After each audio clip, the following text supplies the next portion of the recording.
Halo penikmat film, balik lagi bersama gua Hadid Movie Time di ruang film. Yuk masuk, silakan.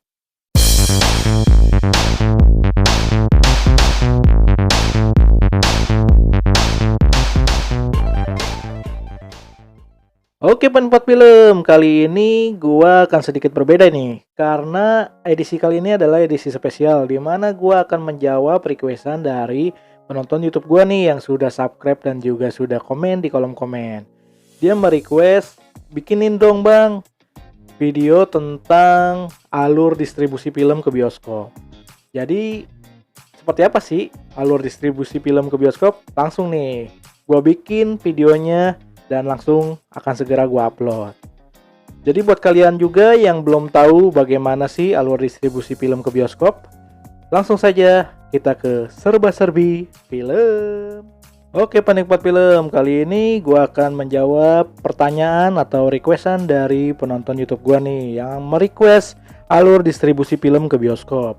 Yang harus kita ketahui sebelum kita membahas alur distribusi film ke bioskop, kita kan harus mengetahui nih bagaimana sih proses pembuatan film. Jadi proses pembuatan film itu terbagi 3 ya. Yang pertama, film yang dibuat sebelum produksi, yang dimana praproduksi ini dibuat untuk menulis naskah, skenario, dan alur cerita yang ingin kita buat nih. Setelah itu kita mencari nih talent-talent siapa aja yang pas atau caster-casternya ini, pemeran-pemerannya pada film kita yang ingin kita buat. Jadi disesuaikan nih karakternya dan semua cerita alur ceritanya serta fisik atau visualnya untuk penggambaran dari cerita yang ingin kita buat. Jadi pasca produksi itu, praproduksi itu biasanya kita lebih kefokusin ke tulisnya nih, penulisan cerita nih. Ide penulisan cerita, skenario sampai skripnya jadi, lalu dikumpulin nih pemeran-pemerannya, biasanya di casting ya. Nah, caster-casternya ini, pemain-pemainnya ini harus pas sama karakter yang kita buat. Setelah itu ada proses reading biasanya. Proses reading ini membaca naskah atau skenario yang berbentuk tulisan, skrip. Nah, itu dibaca, namun dibikin dialog nih antar si pemain dengan pemain lainnya biar penggambaran sebelum syutingnya itu dapet tektokannya nih dari dialog antar dua pemain atau prolog yang berbicara sendiri untuk menceritakan atau sekedar ingin memberikan warna atau pada karakter tersebut nih. Jadi karakternya harus melekat sih kepada pemeran itu. Kadang-kadang tuh proses reading tuh bisa merubah posisi ya. Yang sebelumnya nih pemeran utamanya misal si A bisa berubah ke si B karena mungkin pas di proses reading itu wah kayaknya lebih cocok dia jadi pemeran utama deh dibandingkan si B ini. Jadi dituker nih, kadang-kadang suka perubahan posisinya itu karakter-karakternya diubah kadang-kadang pada saat reading ya. Karena ketika sudah mulai tuh tektokan readingnya tuh biasanya akan mendapatkan feel-nya nih. Karakter-karakter itu perlahan-lahan muncul dan oh iya lebih tepat dia nih kayaknya nih. Apalagi kan kita juga bisa ngelihat ya kualitas acting dari setiap pemain-pemainnya itu dan memvisualisasikan ya interpretasi setiap pemain tuh kepada cerita yang kita buat kadang-kadang berbeda satu dengan yang lainnya.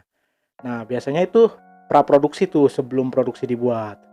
Nah, yang kedua itu tahap produksi nih.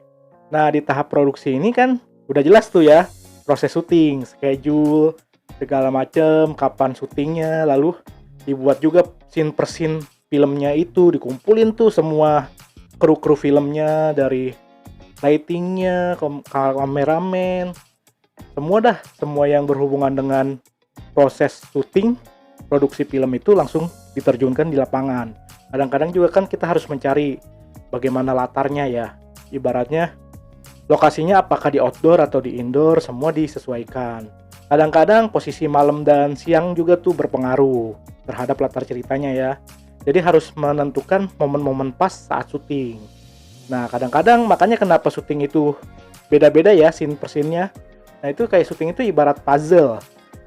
Kita nggak bisa syuting di awal-awal cerita, nggak mungkin. Kadang-kadang di pertengahan baru kita syuting di awal, atau di akhir, scene akhir, disyutingin di awal kadang-kadang, atau sebaliknya. Jadi setiap scene itu dikumpulin satu persatu. Nah, proses syuting itu biasanya ya memakan waktu yang cukup lama ya. Bisa sebulan, 2 bulan, atau mungkin tergantung lokasinya ya lah ya. Kalau lokasinya berpindah-pindah kan lumayan juga tuh berat. Apalagi kalau outdoor dan indoor ya. Outdoor dan indoor kan memiliki problem yang berbeda-beda tuh. Yang outdoor ibaratnya hujan faktornya atau yang lain-lain. Yang indoor kadang-kadang juga masalah pencahayaan atau hal-hal yang berhubungan dengan letak-letak production value-nya misalnya. Oh, barang ini lebih tepatnya dicocokin ditempelin di dinding ini atau di mana. Jadi latar dan setting itu berpengaruh ya terhadap proses syuting.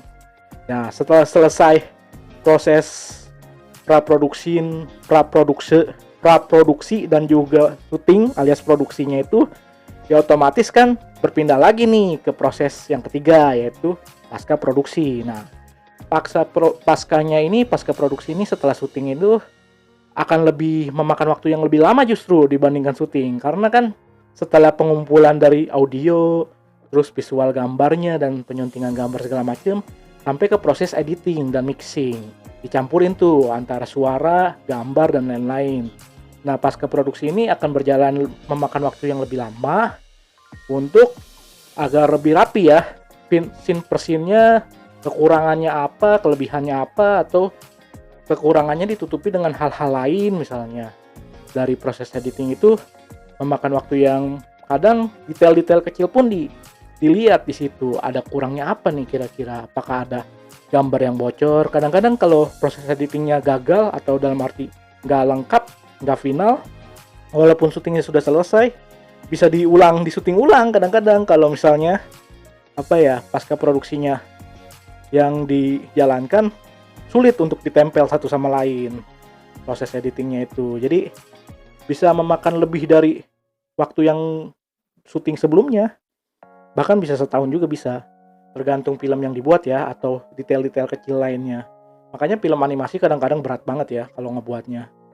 Tapi kalau film-film kayak drama atau action juga kadang-kadang berat.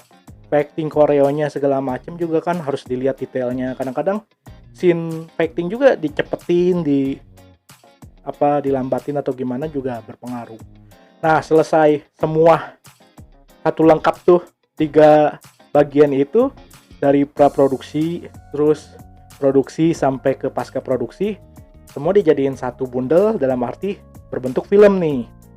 Nah, biasanya tuh sebelum masuk ke bioskop, para sineas atau pembuat filmnya itu mengumpulkan data-data yang mereka buat film-film itu ke perusahaan digital cinema package nih, DCP, yang membuat masterpiece-nya, dalam arti kumpulan dari data-data mereka itu dijadikan satu bundel film. Biasanya kalau ini ibaratnya hard disk-nya lah ya, kumpulan filmnya ini untuk diserahkan ke bioskop. Nah, biasanya setelah selesai rampung, pindah ke produksi ke perusahaan DCP itu, dibuat tuh masterpiece-nya, dalam arti digital platformnya itu ibarat untuk diserahkan ke si pihak bioskop. Nah, selesai DCP itu rampung, oke, kita dapat nih film yang kita pengen dalam bentuk harddisk atau apa segala macam lah, contoh, atau roll film ya biasanya kalau zaman dulu tuh. Nah, kita buat nih media promosinya. Jadi media promosi itu bisa berbentuk macam-macam ya. Pertama, kita buat sinopsisnya nih. Sinopsis jangan panjang-panjang, jangan menceritakan ide cerita yang kita ingin buat, atau ibaratnya intinya itu jangan. Lebih ke setup-nya aja, pembangunan awal. Apa sih yang ingin ditunjukkan di sini? Kalimatnya singkat-singkat, berapa bar lah, berapa baris gitu ya. Paragrafnya itu sekitar 5 atau 6 lah ya. 6 baris gitu istilahnya. Nah, untuk menggambarkan film kita itu seperti apa melalui sinopsis. Kita buat media promosinya yaitu sinopsis, lalu posternya juga harus menggambarkan film yang kita buat. Film yang kita buat itu harus sesuai dengan apa yang ditujukan ke penonton, biar pesannya nyampe gitu. Oh, ini film ini loh gitu. Film yang kita buat itu penonton jadi tertarik gara-gara poster. Dan yang terakhir yang paling penting adalah trailer. trailer harus dibuat tapi tidak menonjolkan sisi spoiler. Dalam arti cerita inti film itu harus terjaga. Cuman potongan-potongan penting, scene-scene yang kayak ibaratnya wah ini bisa menjual nih, daya pikatnya, ketertarikan penonton bisa diambil dari scene ini, masukin tuh ke trailernya. Jadi yang penting-pentingnya yang ibaratnya menjual bisa ditongolin di trailer, lalu diacak-acak dah di trailer itu. Dalam arti jangan full maju, jadi persin-persinnya itu, jadi penggambaran dari trailernya itu menunjukkan wah ini sangat menarik nih film gitu. Setelah media promosi udah dapet tuh, ibaratnya sinopsis, trailer, sama poster udah ada, terus DCP-nya udah dapet juga, udah ada, kita kontak pihak media penayangan filmnya, yaitu bioskop ya. Nah biasanya kita telepon manajemen dari Cinema XX1 nih. Karena platform di Indonesia yang paling besar itu pasarnya XX1, maka yang paling utama biasanya mengontak programmer atau pihak jadwaling bioskop ya, jadwal reschedule bioskop, atau manajemen marketingnya. Dua pihak itu tuh, manajemen marketing sama manajemen dari pihak programmer schedule film. Nah itu kita kontak, kita langsung ingin mengungkapkan lah ibaratnya, ingin nih kita filmnya tayang di XX1. Lalu biasanya tuh kita langsung serahin nih semua media promosi kita sama DCP kita, dikirim ke sono ke pihak XX1. Mereka biasanya mengadakan pertemuan setelahnya. Nah media dari XX1 serta PH kita bertemu di meeting tersebut. Nah meeting itu biasanya setelah semua data-data dikumpulin, meeting terjadi antara kedua belah pihak. Biasanya pihak XX1 mereview dulu film kita ini layak nggak ditayangkan di bioskop yang mana aja nih, karena segmented ya bioskop juga ya. Setiap daerah, setiap wilayah, bahkan setiap mall yang menayangkan film-film kayak film besar Hollywood dan film-film besar Indonesia, kadang-kadang nggak bisa nerima film kita, apalagi kalau PH kita baru. Jadi biasanya XX1 tuh memiliki kategori sendiri ya. Kalau PH baru tuh biasanya ditempatkan di di mall-mall atau di bioskop-bioskop yang mereka punya gitu. Ini misalnya di Blok M. Ini pasarnya pasar film Indonesia banget nih, cocok nih buat buat film Indonesia yang baru, ibarat debutnya PH tersebut lah. Atau kalau misalnya cukup meyakinkan nih, bisa misalnya di Plaza Indonesia atau di Epicentrum yang mall-mall besar. Tapi biasanya sih jarang ya film debutan atau PH-PH debutan tayang di bioskop-bioskop yang besar. Biasanya di kecil-kecilnya dulu lah. Bahkan di daerah kadang-kadang ditempatinnya. Kalau nggak di Jakarta bisa di Tangerang, di Depok, atau di Bekasi. Intinya PH-PH baru tuh jangan berharap langsung ditempatkan di bioskop besar lah. Yang penting dapat layar aja dulu. Layarnya paling berapa persen sih dari XX1 itu, biasanya sampai 30% dapat lah ya. Dan tergantung performa film tuh. Kalau performa filmnya berjalan bagus selama sampai weekend, hari Minggu biasanya jalan terus, diperpanjang masa tayangnya. Nah, jika bagus baru ditambah layar. Biasanya PH-PH baru seperti itu. Nah, untuk kita yang biasanya PH-nya lama, langsung biasanya dapat kepercayaan untuk tayang di platform bioskop yang lebih besar ya, dan jumlah layarnya lebih banyak. Nah, balik lagi ke yang sebelumnya, pertemuan antara kedua belah pihak itu biasanya awal-awalnya adalah membahas atau mereview film yang akan tayang di bioskop platform mereka. Nah, selanjutnya pembahasan mengenai jadwal tayang. Nah, biasanya kalau fix XX1 mau nayangin film kita di layar-layar ini, jumlahnya sekian. Nah, jadwalnya biasanya ditentukan oleh XX1 ya. Jadwal penayangan film kita tuh. Nah, jika kita udah mendapatkan jadwal yang kita inginkan, kadang-kadang kita kan melihat juga nih, XX1 melihat jadwal film-film yang akan tayang di bulan ini atau bulan besok, jadwal kosongnya mana, nah itu bisa ditempatkan film kita. Tapi kalau jadwalnya lagi padat-padatnya kayak lagi puasa ya, lebaran dan juga akhir tahun, jangan berharap film kita tayang di saat itu. Apalagi PH baru ya.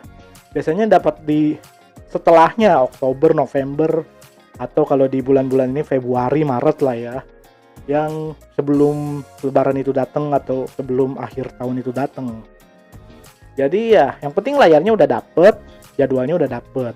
Nah ketika kita udah mendapat nih jadwal dan juga apa namanya jadwal serta layar yang sudah ditentukan XX1, langsung tuh kita genjot promosinya.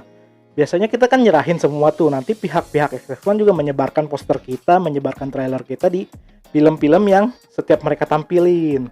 Nah nanti di bioskop yang film kita tayang akan ada trailer kita, kadang-kadang seperti itu jika waktunya sudah mulai mendekat, dan poster-posternya pun dipajang. Nah jika saking banyaknya film mungkin ya, PH-PH juga mengantri nih istilahnya.